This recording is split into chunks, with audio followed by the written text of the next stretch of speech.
Relationship breakup নিয়ে সবাই কথা বলে, না জানে কত মুভিও হয়ে গেছে।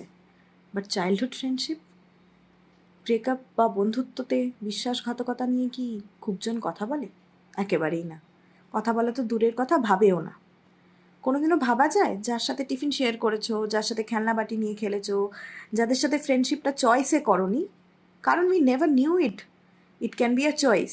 শুধু জানি যে ডেলি একটা পার্টিকুলার টাইমে, মানে স্কুলে সকালবেলাতে দেখা হবে, টিউশনে যাওয়া, একে অন্যকে সবটা বলা, এটা ইভেন রুল করে নেওয়া যে যেই ছেলেটা বা মেয়েটাকে আমি লাইন মারবো ওটাকে বাদ দিয়ে সবগুলো তো। জীবনের সবচেয়ে ফার্স্ট ট্রিপসগুলো যাদের সাথে করেছো, যে তোমার ফার্স্ট লাভগুলো জানে, ব্রেকআপগুলোর সাক্ষী, সেই যদি সবচেয়ে দরকারের সময় তোমাকে ছেড়ে দেয়, যখন তোমার সবচেয়ে কঠিন সময় ছিল, যখন শুধু তাকে লাগতো, সে চলে যায়, বিশ্বাসঘাতকতা করে, তখন এরকমও হতে পারে নাকি?